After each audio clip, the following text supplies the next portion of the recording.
الله الرحمن الرحيم. الحمد لله وكفى وسلام على عباده الذين اصطفى. أما بعد فأعوذ بالله من الشيطان الرجيم. بسم الله الرحمن الرحيم. حاميم تنزيل الكتاب من الله العزيز العليم غافر الذنب وقابل التوب شديد العقاب ذي الطول لا إله إلا هو إليه المصير. صدق الله العظيم. محترم بزرگ و عزیز دوستو، یہ سورہ مومن کی ابتدائی 3 آیتیں آپ حضرات کے سامنے پڑھی گئی. اس سورت کا نام ہے سورۃ المؤمن. اس کو سورۃ المؤمن کیوں کہا جاتا ہے؟ اس لیے کہ اس سورت کے آخری حصے میں اللہ تعالیٰ نے فرعون کے خاندان کے ایک ایمان والے شخص کا ذکر فرمایا ہے. فرعون کے خاندان کے ایک مومن کا اللہ تعالیٰ نے تذکرہ فرمایا ہے، تو اس کی طرف نسبت کرتے ہوئے اس سورت کا نام سورۃ المؤمن رکھا گیا. ایک نام سورۃ المؤمن ہے، اسی طرح اس سورت کا ایک نام سورۃ الغافر ہے، اسی طرح ایک نام سورۃ الطول ہے. یہ دونوں اللہ کے صفاتی نام ہیں، تو آگے کی آیت میں اس کا تذکرہ ہے، تو ان کی طرف نسبت کرتے ہوئے یہ دو نام بھی کہے جاتے ہیں. سورہ مومن سے سورہ احقاف تک یہ 24ویں پارے کے پارے سے شروع ہوتی ہے سورہ مومن. تو یہاں سے لے کر 26ویں پارے کے شروع میں جو سورت ہے سورہ احقاف، وہاں تک یہ 7 سورتیں ایسی ہیں جو حامیم سے شروع ہوتی ہیں. تو ان سورتوں کو حوامیم یا آل حامیم کہا جاتا ہے. ان صورتوں کے بارے میں حضرت عبداللہ ابن مسعود رضی اللہ تعالی عنہ فرماتے ہیں کہ یہ آل حامیم دیباج القرآن، کہ یہ وہ صورتیں جو حامیم سے شروع ہوتی ہیں وہ قرآن کا ریشم ہیں. دیباج کہتے ہیں ریشم کو. ریشم یہ عورت کے لیے زیب و زینت کی چیز ہے. ریشم کا کپڑا مرد کے لیے استعمال کرنا حرام ہے، عورت کے لیے استعمال کرنا جائز ہے. تو عورت کے لیے زیب و زینت کی چیز ہے. تو حضرت عبداللہ ابن مسعود رضی اللہ تعالیٰ عنہ فرماتے ہیں کہ یہ 7 سورتیں جو حامیم سے شروع ہوتی ہیں یہ قرآن کی زینت ہیں. اسی طرح مسعر ابن قدام رحمت اللہ علیہ وہ فرماتے ہیں کہ یہ وہ صورتیں جو حامیم سے شروع ہوتی ہیں یہ عرائس القرآن، قرآن کی دلہنیں ہیں. اور حضرت عبداللہ ابن عباس رضی اللہ تعالی عنہما جو صحابہ میں رئیس المفسرین کہلاتے ہیں، وہ کہتے ہیں کہ ہر چیز کا ایک خلاصہ ہوتا ہے، ہر چیز کا ایک خلاصہ اور نچوڑ ہوتا ہے. اور یہ 7 صورتیں حوامیم یا آل حامیم جن کو کہا جاتا ہے، یہ 7 صورتیں قرآن کا نچوڑ اور خلاصہ ہیں. تو اس سے ان صورتوں کی اہمیت معلوم ہوتی ہے. ان صورتوں کو قرآن کا خلاصہ کیوں کہا جاتا ہے؟ اس لیے کہ ان صورتوں میں اللہ تعالیٰ نے اور مکی صورتوں کی طرح توحید، رسالت، آخرت، اور اسی طریقے سے قرآن کی حقانیت، قرآن کی صداقت، قرآن کی سچائی اللہ تعالیٰ نے بڑی وضاحت کے ساتھ اس میں بیان فرمائی ہے۔ یعنی یہ بنیادی عقیدے اللہ نے ان صورتوں میں بیان فرمائے ہیں۔ اللہ کی وحدانیت اور توحید کو اس میں بیان کیا گیا اور رسالت کو بیان کیا گیا، اور اسی طریقے سے آخرت کا منظرنامہ مختلف انداز میں ان صورتوں میں بیان کیا گیا۔ تو اب ظاہر سی بات ہے کہ یہ بنیادی عقیدے یہ اتنے اہم ہیں کہ اگر یہ صحیح ہوں تو پھر آدمی کے اعمال اللہ کے ہاں قبول ہوتے ہیں۔ اگر یہ عقیدے ہی خراب ہوں، عقیدوں میں ہی بگاڑ ہو، تو پھر عمل کتنا ہی اچھا کیوں نہ ہو وہ کسی کام کا نہیں ہے۔ یہ بات اچھی طرح یاد رکھنا چاہیے کہ عقیدہ آدمی کا صحیح ہونا چاہیے۔ عقیدہ اگر صحیح ہے، عمل میں اگر کچھ کمی ہے، خرابی ہے، بگاڑ ہے، تو ایک نہ ایک دن آدمی عقیدے کے صحیح ہونے کی وجہ سے جنت میں جائے گا، یا تو عمل کی خرابی کی سزا کاٹ کر جائے گا، یا پھر اللہ تعالیٰ اپنے فضل سے اس عمل کی کوتاہی اور خرابی کو معاف فرما دیں گے۔ اس کے مقابلے میں اگر عقیدے میں بگاڑ آ گیا، عقیدے میں اگر خرابی آ گئی، تو عمل کتنا ہی اچھا کیوں نہ ہو، عقیدے کی خرابی کے ساتھ آدمی تہجد گزار کیوں نہ ہو، یہ عمل کا اچھا ہونا اس کو جنت میں نہیں لے جا سکتا عقیدے کے بگاڑ کی وجہ سے۔ جیسے مثال کے طور پر ایک آدمی اللہ کے نبی صلی اللہ علیہ وسلم کو نبی تو مانتا ہے، لیکن آخری نبی نہیں مانتا، یعنی ختم نبوت کا انکار کرتا ہے، اور یہ ختم نبوت ایک بنیادی عقیدہ ہے۔ تو اگر آدمی ختم نبوت کا انکار کرتا ہے تو وہ تہجد گزار کیوں نہ ہو جنت میں ہرگز نہیں جا سکتا۔ کتنا ہی بڑا سخی، کتنا ہی بڑا اپنا مال اللہ کی راہ میں لٹانے والا ہو، یہ سارے نیک اعمال اور اچھے اعمال عقیدے کے بگاڑ کی وجہ سے اس کے کچھ بھی کام نہیں آئیں گے۔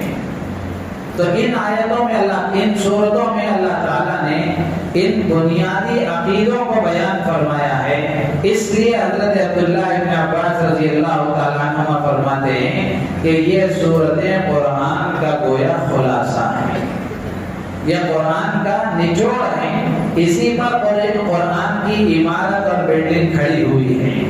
اگر یہی کمزور ہے، اسی میں بگاڑ ہے، تو پھر آگے کوئی عمل کا کوئی فائدہ نہیں۔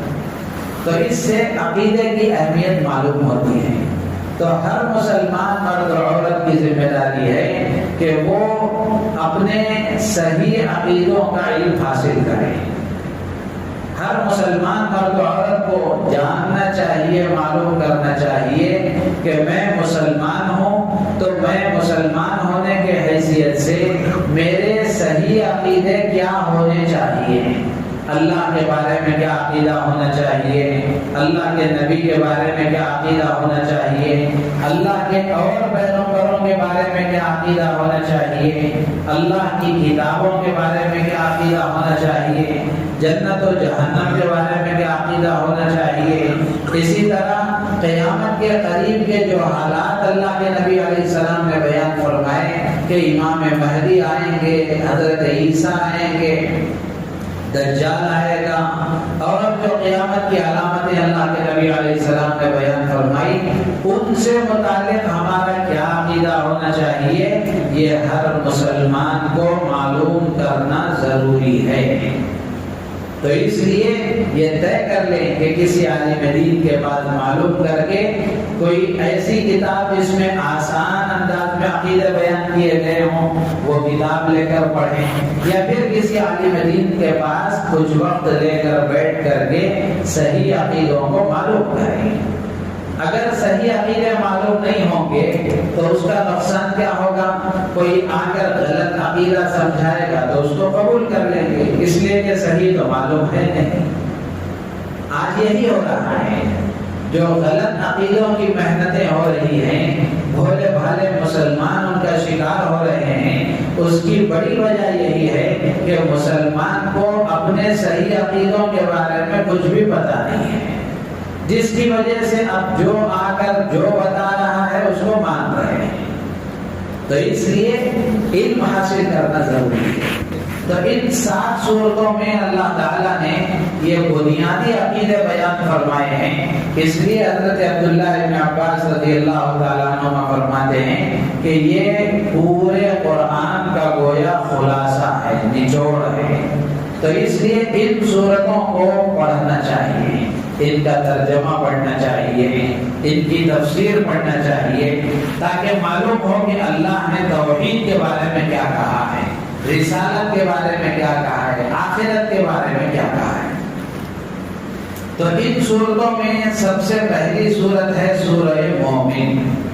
یہ سورۃ المومن کے بڑے فوائد لکھے ہیں کتابوں میں، چنانچہ لکھا ہے مسند بزار میں بھی یہ روایت ہے حضرت ابو ہریرہ رضی اللہ تعالیٰ عنہ کے حوالے سے، اور امام ترمذی رحمۃ اللہ علیہ نے بھی اس کو نقل کیا ہے کہ جو آدمی صبح میں یعنی دن کے شروع میں آیت الکرسی اور سورہ مومن کی پہلی 3 آیتیں، جو 3 آیتیں میں نے آپ کے سامنے پڑھی، حامیم یہ پہلی آیت ہے، تنزیل الکتاب من اللہ العزیز العلیم یہ دوسری آیت ہے، غافر الذنب وقابل التوب شدید العقاب ذی الطول لا الہ الا هو الیہ المصیر یہ تیسری آیت ہے۔ تو اللہ کے نبی صلی اللہ علیہ وسلم ارشاد فرماتے ہیں کہ جو آدمی صبح میں دن کے شروع میں آیت الکرسی کے ساتھ سورہ مومن کی شروع کی 3 آیتیں اگر پڑھ لیتا ہے تو وہ اس دن ہر برائی اور تکلیف سے محفوظ رہتا ہے، ہر مصیبت سے اللہ تعالیٰ اس کی حفاظت فرماتے ہیں۔ تو اس لیے اس سورت کے شروع کی جو 3 آیتیں ہیں وہ اور آیت الکرسی دن کے شروع میں اس کے پڑھنے کا اہتمام کرنا چاہیے۔ اللہ کے نبی نے جب فرمایا ہے تو اس میں کوئی شک نہیں ہو سکتا، آدمی تکلیفوں سے مصیبتوں سے محفوظ رہتا ہے۔ تو اس لیے یہ سورہ مومن کی یہ 3 آیتوں کی یہ فضیلت بیان فرمائی گئی۔ اسی طرح سورہ حامیم سجدہ سورہ مومن کے بعد والی سورت، وہ 7 سورتوں میں سے دوسری سورت، اس میں اللہ تعالیٰ نے یہ منظر کھینچا ہے، بیان فرمایا ہے۔ اس سے پہلے اسی سورہ مومن کی پہلی 3 آیتوں میں اللہ تعالیٰ نے قرآن کے بارے میں بیان فرمایا ہے۔ اللہ تعالیٰ فرماتے ہیں تنزیل الکتاب من اللہ العزیز العلیم، یہ کتاب اس اللہ کی طرف سے نازل کی ہوئی ہے جو زبردست ہے اور خوب جاننے والا ہے، غافر الذنب گناہوں کو معاف کرنے والا ہے، قابل التوب توبہ قبول کرنے والا ہے، شدید العقاب سخت سزا دینے والا ہے، ذی الطول بڑی قدرت والا ہے اور انعام اور احسان کرنے والا ہے، لا الہ الا ہو اس کے علاوہ کوئی معبود نہیں، وَإِلَيْهِ الْمَصِيرُ اسی کی طرف لوٹ کر سب کو جانا ہے۔ تو اس میں اللہ تبارک و تعالیٰ کی چند صفات بیان کی گئی ہیں۔ سب سے پہلی صفت یہ بیان کی گئی کہ اللہ تعالیٰ زبردست ہے، غالب ہے، یعنی اللہ تعالیٰ کو ہر طرح کی قدرت حاصل ہے، کوئی آدمی اللہ کو مغلوب نہیں کر سکتا، ہرا نہیں سکتا۔ العلیم اللہ تعالیٰ سب جاننے والے ہیں، کوئی چیز اللہ کے علم سے باہر نہیں ہے۔ قرآن میں دوسری جگہ پر اللہ نے فرمایا کہ کوئی پوشیدہ سے پوشیدہ چیز، کوئی چھپی سے چھپی رہنے والی چیز بھی اللہ سے چھپی ہوئی نہیں ہے۔ اللہ کے ہاں سب کھلا ہوا ہے، اللہ سب جانتے ہیں۔ غافر الذنب، گناہوں کو معاف کرنے والے ہیں۔ بندہ کتنا ہی بڑا گنہگار کیوں نہ ہو، اللہ کی بارگاہ میں جب آتا ہے شرمندگی اور ندامت کے ساتھ ایک آنسو کا قطرہ گراتا ہے تو کئی سالوں کے گناہ اس ایک قطرے کی وجہ سے دھل جاتے ہیں۔ اللہ تعالیٰ اس کے گناہوں کو معاف کر دیتے ہیں۔ روزانہ 70 مرتبہ آدمی گناہ کرے، توبہ کو توڑے اور 70 مرتبہ اللہ سے توبہ کرے، اللہ اس کی توبہ قبول فرماتے ہیں۔ 100 مرتبہ توبہ توڑے، 100 مرتبہ گناہ کرے، 101ویں مرتبہ اللہ کی بارگاہ میں جب بندہ آتا ہے، اللہ تعالیٰ اس بندے کو اسی طرح اپنی رحمت کے آغوش میں لیتے ہیں جیسے پہلی مرتبہ لیتے ہیں۔ یعنی بندہ گناہ کرتے ہوئے تو تھک سکتا ہے، اللہ تعالیٰ معاف کرتے ہوئے نہیں تھکتے۔ اور اللہ تعالیٰ اتنے غفور رحیم ہیں، اتنے مہربان ہیں کہ دنیا میں کیا ہوتا ہے، کسی آدمی کے بارے میں کوئی FIR درج ہوتی ہے، کوئی کیس درج ہوتا ہے، چند سالوں کے بعد میں وہ باعزت بری ہو کر رہا کر دیا جاتا ہے۔ عدالت سے فیصلہ آتا ہے کہ اب اس پر کوئی جرم نہیں ہے، اس کا جرم ثابت نہیں ہوا، یہ باعزت بری کر دیا گیا۔ اب یہ باعزت بری ہو کر باہر تو آ گیا ہے، لیکن اس پر جو مجرم ہونے کی اس کا جو الزام لگایا گیا تھا، وہ الزام والی فائل عدالت میں موجود ہے، وہ الزام والی فائل عدالت میں موجود ہے۔ لیکن اللہ تبارک و تعالیٰ کی عدالت کا حال کیا ہے، بندہ اگر گناہ کرتا ہے، گناہ کرنے کے بعد پھر توبہ کر لیتا ہے تو اللہ تبارک و تعالیٰ اس گناہ کو ہر جگہ سے مٹا دیتے ہیں۔ ایسا نہیں ہوتا کہ وہ فائل باقی رہتی ہے۔ بندہ گناہ کر لیا، گناہ کرنے کے بعد توبہ کر لیا، جس عضو سے گناہ ہوا ہے اس عضو کو بھی اللہ تعالیٰ وہ گناہ بھلا دیتے ہیں، نام اعمال سے بھی اللہ وہ گناہ مٹا دیتے ہیں۔ یعنی جس گناہ کی توبہ آدمی کر لیتا ہے، اللہ کے ہاں معافی مانگ لیتا ہے، اب اس گناہ کے بارے میں دنیا میں کوئی چیز اس کے بارے میں دعویٰ کرنے والی نہیں ہوتی۔ یہ اللہ کی عدالت کا حال ہے۔ تو اللہ اتنے غفور رحیم ہے، اسی کو اللہ کے نبی علیہ السلام نے حدیث میں فرمایا، التائب من الذنب کمن لا ذنب لہ، گناہ سے توبہ کرنے والا ایسا ہے جیسے اس نے گناہ کیا ہی نہیں، جیسے اس نے گناہ کیا ہی نہیں۔ تو کتنا مہربان اللہ ہے ہمارا، کتنا غفور رحیم ہے اللہ۔ اگر ہم سے گناہ ہو بھی جائے، مایوس نہیں ہونا چاہیے، تنگ دل نہیں ہونا چاہیے۔ آدمی ماحول کی وجہ سے، غلط صحبتوں کی وجہ سے، غلط عادتوں کی وجہ سے، شیطانی وسوسوں کی وجہ سے، انسانی تقاضے کی وجہ سے اگر کبھی اس سے کوئی گناہ ہو جائے تو آدمی مایوس نہیں ہونا چاہیے، بل اس لیے کہ ہم اس خدا پر یقین رکھتے ہیں اور وہ ہمارا خدا اتنا مہربان ہے کہ ہم گناہ کرتے ہوئے تو تھک سکتے ہیں، وہ معاف کرتے ہوئے تھک نہیں سکتا۔ تو اس لیے بار بار اللہ کی طرف متوجہ ہونا چاہیے، بار بار اللہ کی طرف رجوع کرنا چاہیے، بار بار اللہ سے توبہ کرنا چاہیے، اس لیے کہ توبہ کرنے والے اللہ کو پسند ہیں، معافی مانگنے والے اللہ کو پسند ہیں۔ حدیث میں آتا ہے کل بنی آدم خطاء، آدم کا ہر بیٹا گنہگار ہے، ہر ایک سے گناہ ہوتا ہے، کوئی نہیں کہہ سکتا کہ مجھ سے کوئی گناہ نہیں ہوا، ہر ایک سے گناہ ہوتا ہے۔ اللہ کے نبی فرماتے ہیں خیر الخطائین التوابون، بہترین گنہگار وہ ہے جو گناہ کے بعد فوراً توبہ کرنے والا ہے۔ تو اس لیے اللہ کی یہ صفت بیان کی گئی کہ اللہ گناہوں کو معاف فرمانے والے ہیں، وقابل التوب، توبہ قبول کرنے والے ہیں۔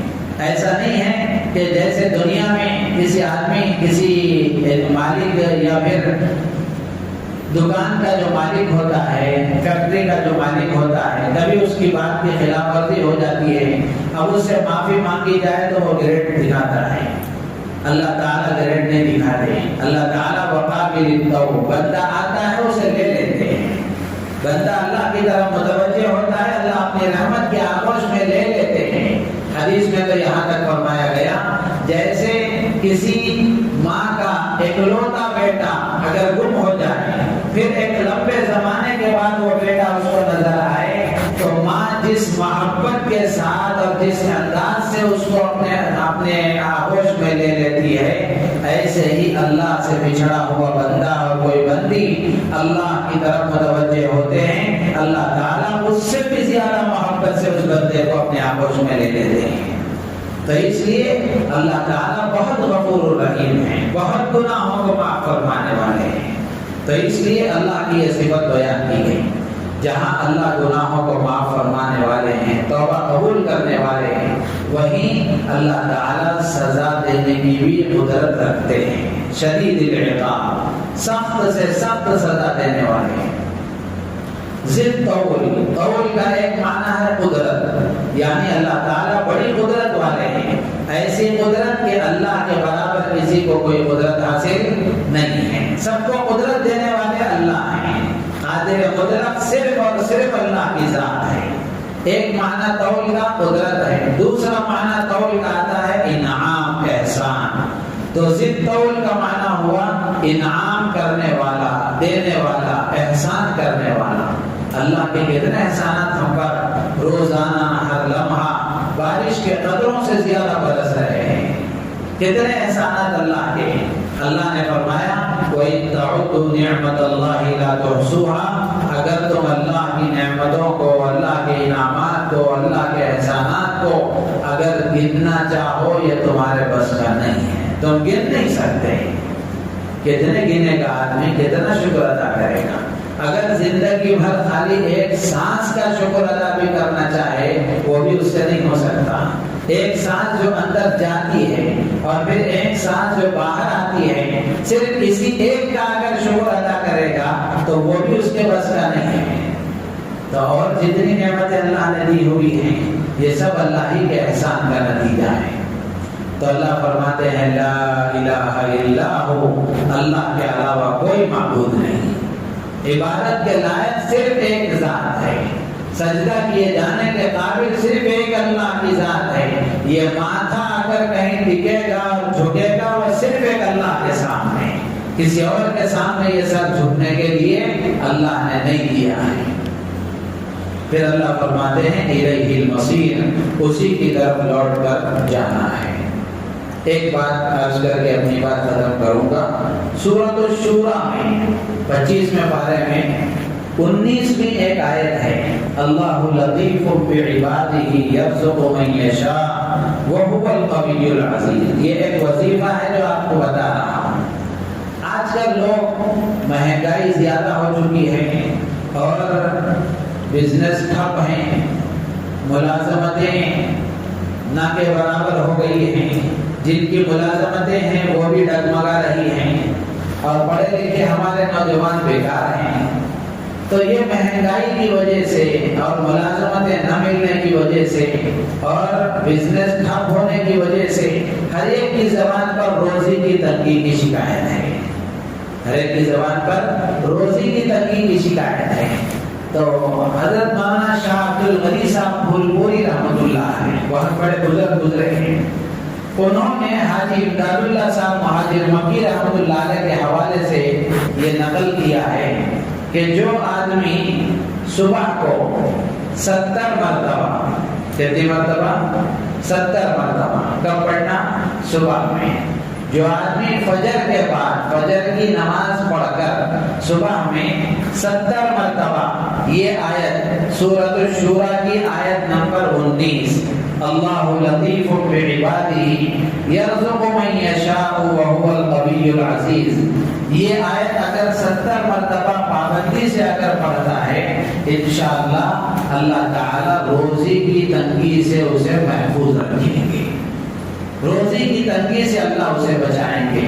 اور پھر حضرت نے فرمایا کہ یہ عمل مجرب ہے، لوگوں نے اس کا تجربہ کیا، اللہ نے ان کو روزی کی تنگی سے باہر نکال دیا۔ تو ادھر ادھر عاملوں کی چکر میں پڑنے کی ضرورت نہیں ہے، اللہ کا کلام ہے، یہ دلوں کے لیے بھی شفا ہے، ہماری جسم کی بیماریوں کے لیے بھی شفا ہے، اور ہمارے باہر کے جو حالات ہیں ان کے لیے بھی شفا ہے۔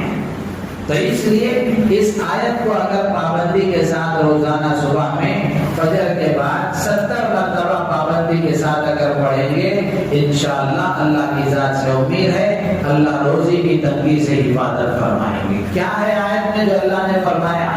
اللہ فرماتے ہیں اللہ لطیف بعبادہ، اللہ اپنے بندوں پر مہربان ہے، اللہ اپنے بندوں پر مہربان ہے۔ یرزق من یشاء، وہ جس کو چاہتا ہے روزی دیتا ہے۔ وہو القوی العزیز، وہی طاقتور ہے اور غالب ہے، غلبے والا ہے۔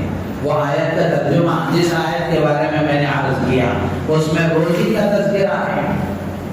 تو اس لیے اگر یقین کے ساتھ پڑھیں گے انشاءاللہ العزیز اللہ تعالیٰ اس کی برکتیں ظاہر فرمائیں گے۔ ایک بات یاد رکھ لیں، جو بھی وظیفے ہیں، جو بھی اعمال ہیں، ان میں اثر اسی وقت آتا ہے جب آدمی فرائض کا پابند ہو۔ جب آدمی فرض نماز چھوڑ کر وظیفہ پڑھے گا تو کوئی فائدہ ہونے والا نہیں ہے۔ فرض نماز یہ قرض کی طرح ہے، ہر حال میں اس کو ادا کرنا ہے، فرض قرض کی طرح ہے۔ تو اس لیے ایک ڈاکٹر صاحب تھے، اب عموماً ڈاکٹروں کے پاس آپ جاتے ہیں تو وہ کیا کہتے ہیں، 3 وقت میں اگر دوا کھانا ہے تو وہ بتاتے ہیں کہ ناشتے کے بعد، دوپہر کے بعد اور رات میں کھانے کے بعد۔ ایک ڈاکٹر صاحب اگر ڈاکٹر دیندار ہو اور دینی مزاج رکھنے والا ہو تو وہ بیماروں کو دوا دیتے ہوئے بھی دین کی ترغیب دیتا ہے۔ تو وہ یہ ترغیب دیتے تھے 2 وقت مثال کے طور پر دوا کھانے کی ہے تو وہ بتاتے تھے کہ فجر کی نماز پڑھنے کے بعد جب آپ ناشتہ کریں گے تو ناشتے کے بعد یہ دوا کھائیے، اور پھر رات میں عشاء کی نماز پڑھیں گے تو عشاء کی نماز پڑھنے کے بعد جب آپ کھانا کھائیں گے تو تب یہ دوا کھائیے۔ دوپہر میں بھی اگر کھانا ہے تو ظہر کی نماز اگر جب آپ پڑھیں گے اس کے بعد دوپہر کا کھانا کھائیں گے تب یہ دوا کھائیے۔ اس میں نماز کی دعوت بھی ہو گئی اور اس کو سمجھایا بھی گیا کہ بھائی یہ دوا اصل نہیں ہے، جس مالک کے جو فرائض ہمارے ذمے میں ہیں ان فرائض کو ادا کریں گے تو ان دواؤں میں اثر آئے گا۔ وہ فرائض چھوڑ کر کے اگر ان دواؤں کو ہاتھ لے کر چلتے رہیں گے تو اللہ تعالیٰ چاہیں گے تو اثر دیں گے، نہیں چاہیں گے تو نہیں دیں گے۔